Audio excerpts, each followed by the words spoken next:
Hey there everyone, Grill Father Johnny L, and today we are going to take a look at what I consider to be the essential tools and gadgets and accessories for making amazing barbecue. You will not want to miss this. Do not go anywhere. We are live from my backyard where I am smoking these meat like a brisket. I'm making meat now. Someone asked me, do I smoke meat? That's gonna be delicious. Yeah, if I smoke meat, that's what I'm talking about. Yeah.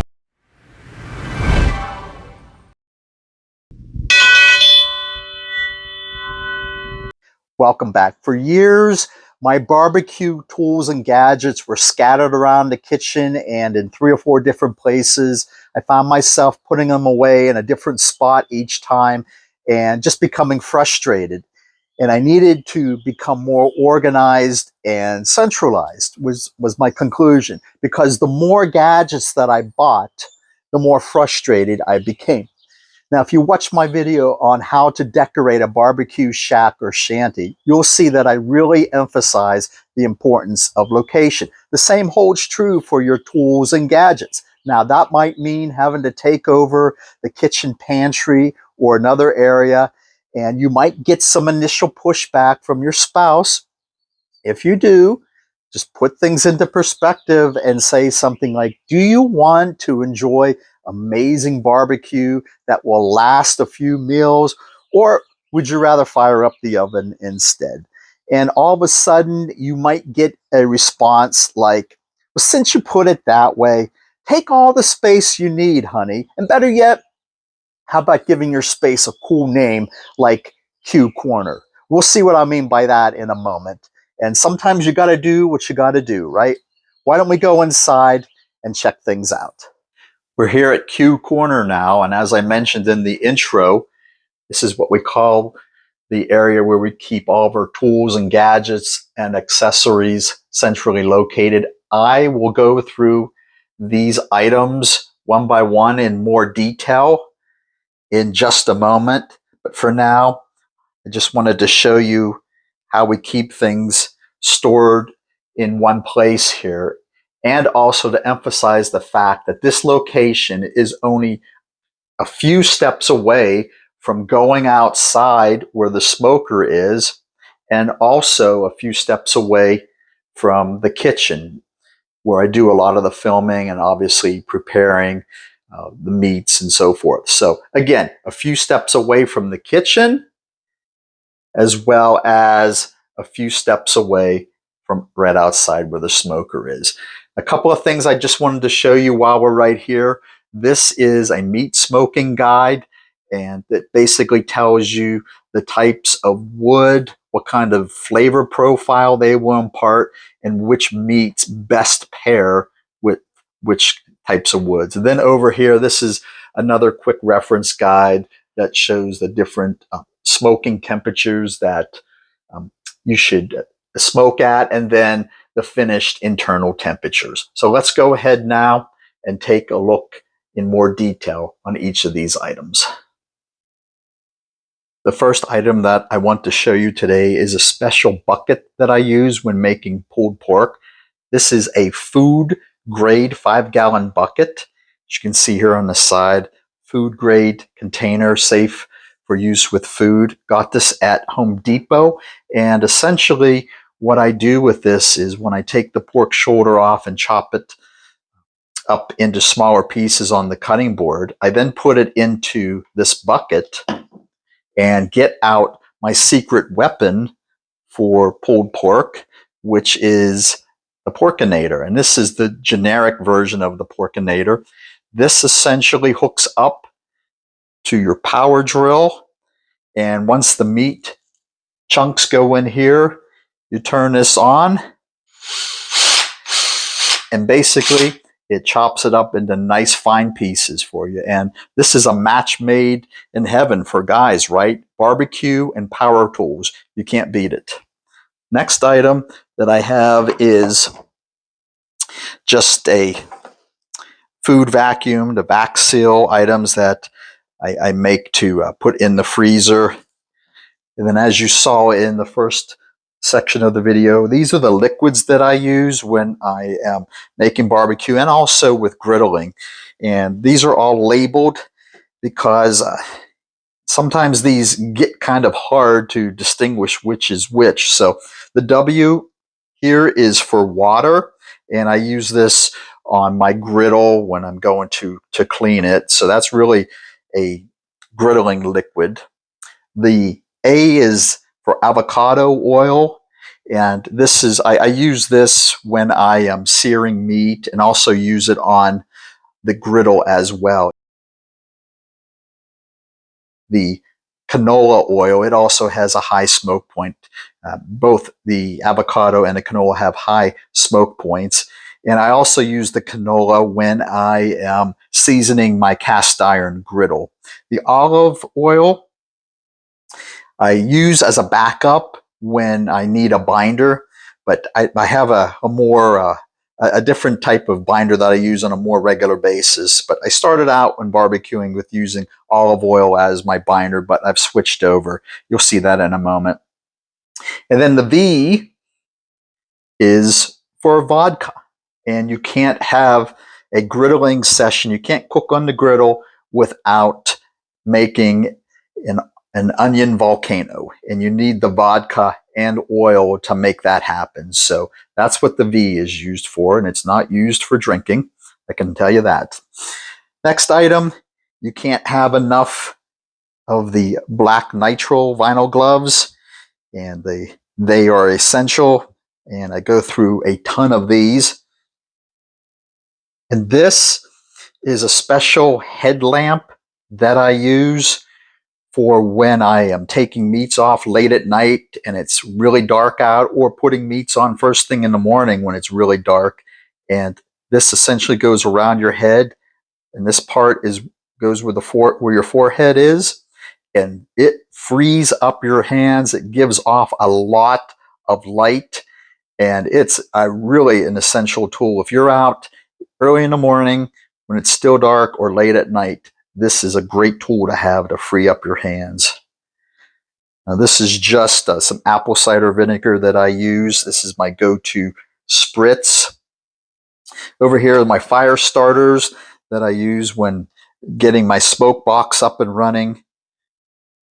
And you can see this particular item comes from Superior Trading Company.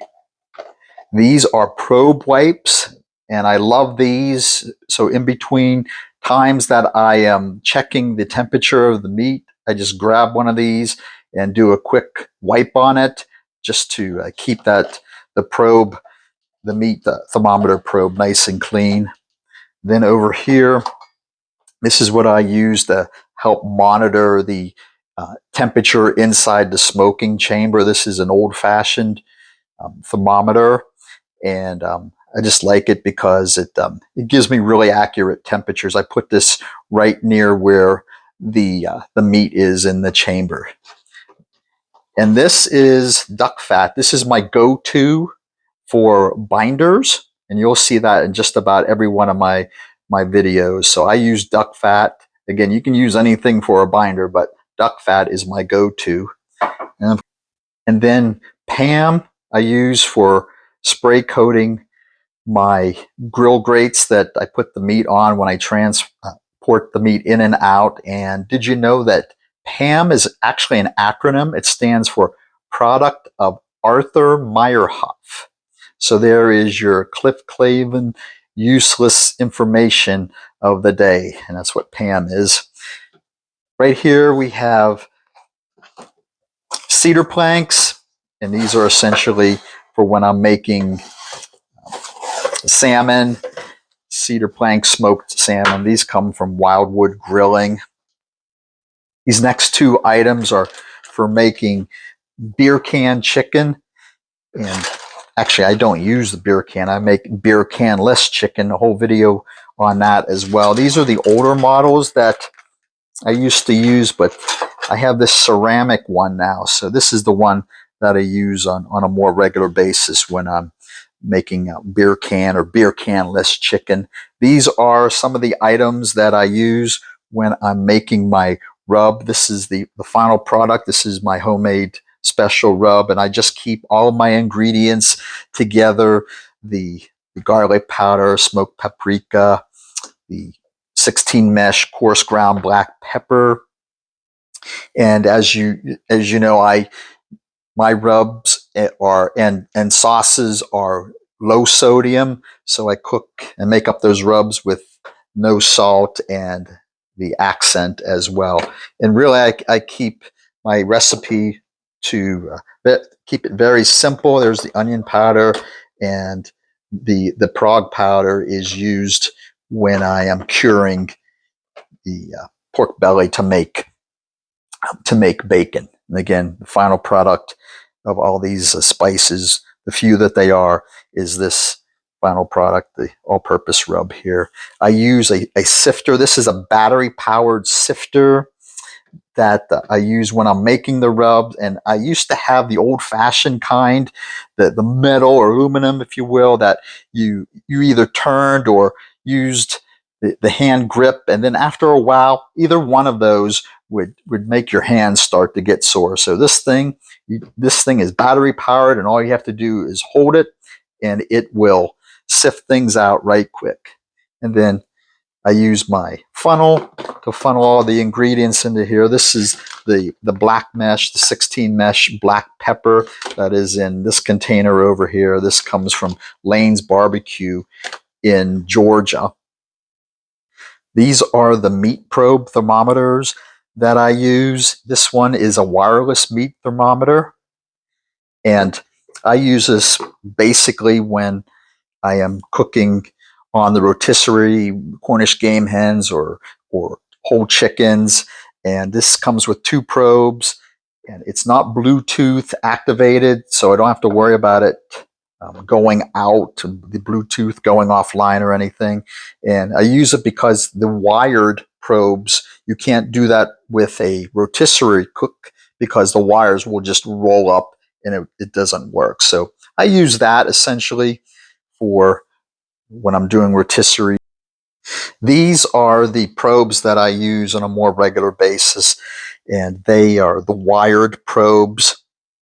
I have about 6 of them here, and I keep them nice and wrapped up so that the wires don't get tangled. I know a lot of people now use the wireless probes, and yeah, those are good too, but a lot of those are Bluetooth enabled, and sometimes the Bluetooth system goes down, and so I like to stick with the wired version. And you can't clean the wired really, or any probe, without having enough Scotch Brites on hand. These work really well. This was one of my first remote wireless, I guess if you will, meat probes. I don't use that so much anymore.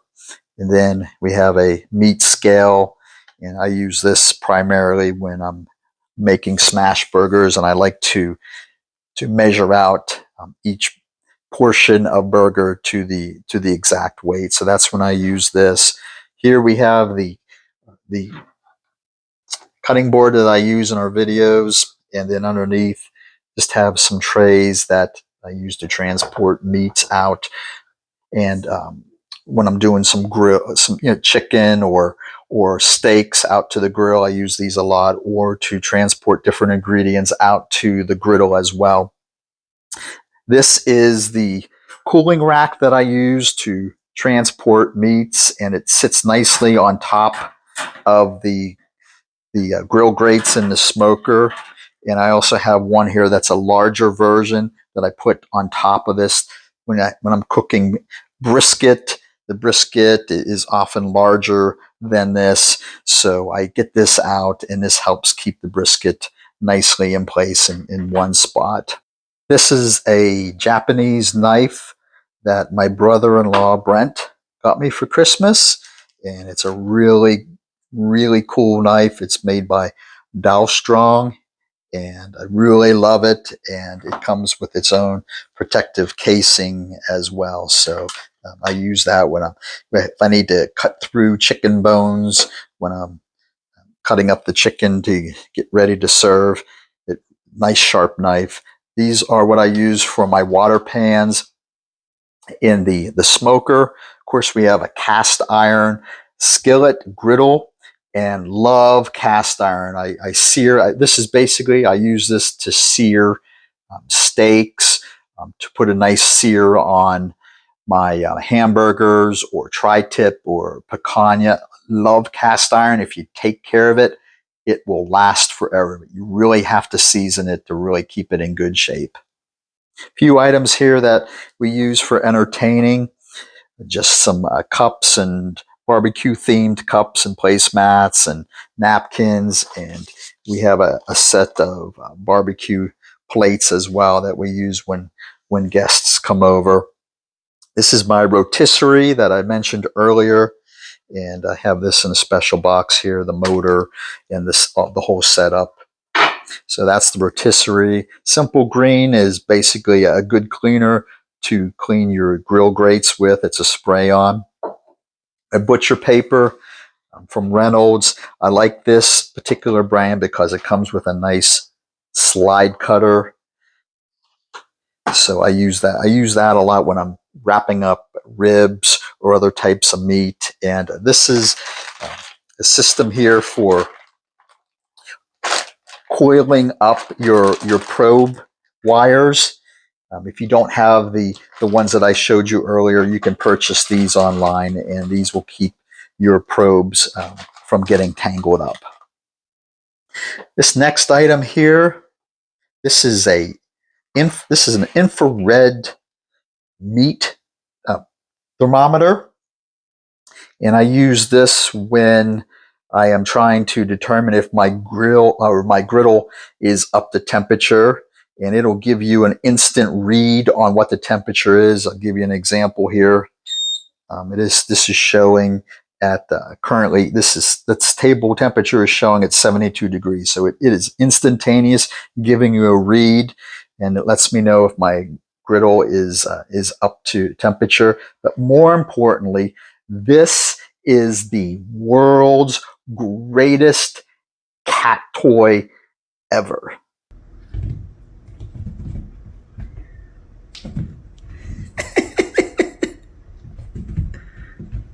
I'm going to do a part 2 now. I have some more items that I want to show you. I cleared some space off the table so that we can continue on, and I keep many of my barbecue tools and gadgets and accessories in none other than a toolbox. And in here, I keep my poultry shears, which I use to cut the spine or the backbone out of chickens so that I can make spatchcock chicken. Here are a few of my slicing knives. This has a serrated edge, and this one has more of a flat edge that I use on a more regular basis. These each have their own edge guards to keep the blade nice and safe while being stored. Trimming knife that I use for trimming fat in prepping. This is my chopper for use in when I'm making pulled pork at the end, chopping it into nice pieces before it goes into that bucket and using the porkinator. This is just a little brush here that we can use to put sauces on. These were my old shears. I really don't use these anymore. These ones here are definitely the better brand for making or for getting that spine taken out of the chicken. This, of course, you see in many of my videos. This is my branding iron that I use at the end. Then I have a couple of different injectors. I don't use injection a lot in my meats, but have a couple of those in here. And this is my knife, little miniature portable knife sharpener that I keep in here as well. And underneath, what I keep under here is, this is my Thermapen meat probe, and I use this to really do a double check on meats before I take them out just as it's really accurate. It's an instant read also. I keep it in this, basically this is just like a glass case or a sunglass case you can get at Walmart for only a few dollars, like $5. These are the different items that I use to clean my cast iron skillet or cast iron grill. Those are very helpful when cleaning. This is actually my steak knife. This is my personal steak knife that I use when eating steak. It's not meant for carving, but it is my personal steak knife that I like to use.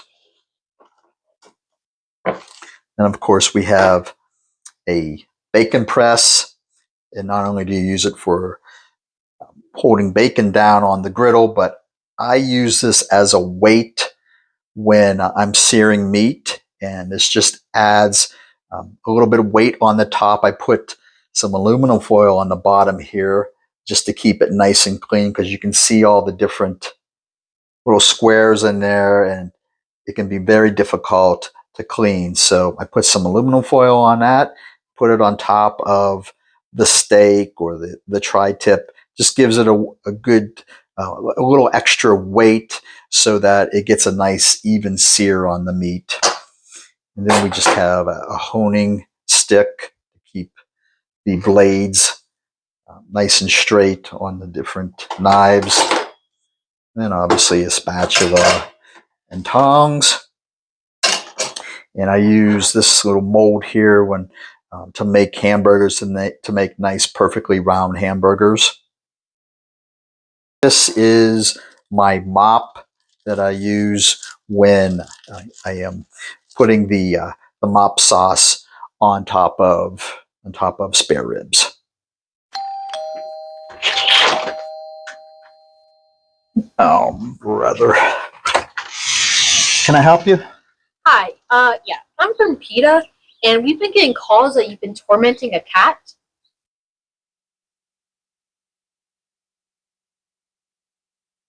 Define torment. People say that you're chasing the cat around with a laser or something. The cat gets dizzy and passes out. Oh, no. People are just a little too sensitive. I have an infrared temperature gun that I use on my griddle and use it as a toy too. It has a little red dot, and we make circles with the cat, and he likes to chase it around. It's harmless. It's fine.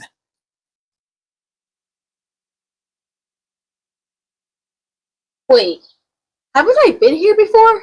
Something about skinning a cat? Now, that was a big misunderstanding too.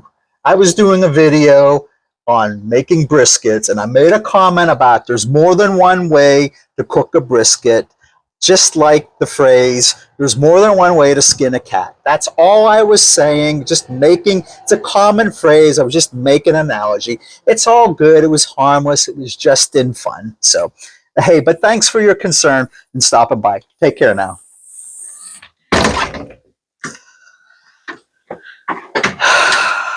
Man, some people's kids. Finally, these are the cutting boards that I use. I got these both on Amazon. This is the one that I primarily use for my preparation of meats. But this larger one I got for when I do brisket. The smaller one, the brisket tends to be bigger than this smaller version. So this one is about 30 to 36 inches long, and I got these both on Amazon. As I wrap up here today, I'm outside now, and there are tools, certain tools that aren't practical to have in the house. You need to have them in your cooking area. So I want to go over a few of those right now that I have here underneath and next to my pit boss. The first thing is these fire blankets that I keep on hand. I have about 3 of them here. Always safety first, right? And I do have an extinguisher in the house, but I think the fire blanket would be the most effective thing in the event of a fire, to just throw it on, and that will quickly extinguish any kind of fire. And hope to never have to use these, but you always want to be prepared, right? In this bin here, I have my sifter.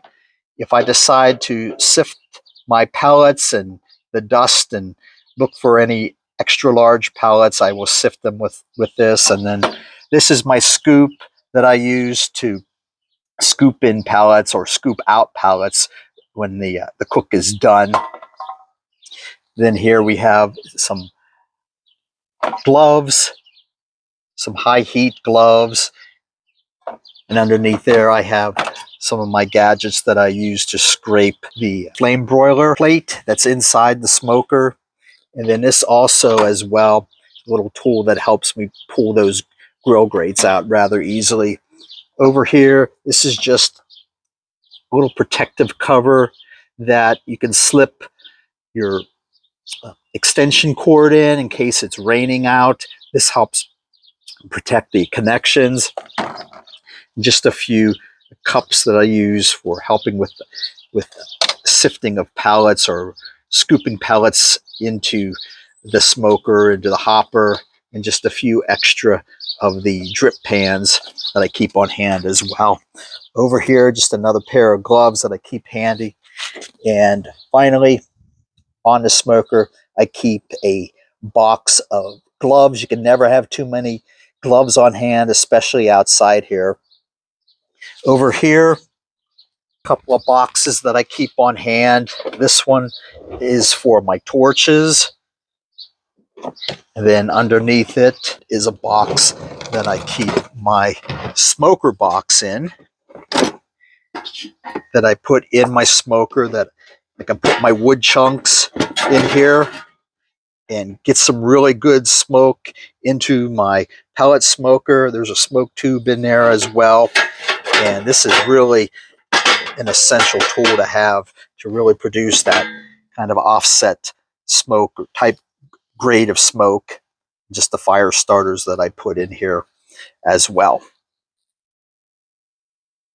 So those are the tools and gadgets that I use when smoking meats here at Texas North Barbecue and Griddle. I'll do a separate video on the gadgets and accessories that I use for griddling in particular. But before I let you go, if I were to ask you which tool, which gadget or accessory is the most important, would you say it's A, the meat probe, B, the gloves, or C, the smoker box? My guess is that you would have answered A, the meat probe. And actually, the answer is none of the above. It's a trick question. Really, it's an unfair question. I'll give you that. The most important tool, in my opinion, in my mind, is this cook log. This is all about cook management. You can have the best tools in the world and not end up with the taste, the tenderness, and texture in your final product because you lost sight of time or forgot to do certain things or take certain steps. And that's exactly where this cook log comes into play. And I feature this in many of my videos, and even did an entire video dedicated just to this cook log, and I invite you to check that video out as well. Thanks for stopping by the channel today. Hope you enjoyed the content and found it useful and helpful. Would you do me a favor hitting the like and subscribe buttons, as well as sharing this video with a family member or friend? Till next time, this is Grill Father Johnny L. Take care, God bless, and smoke on. Ciao for now.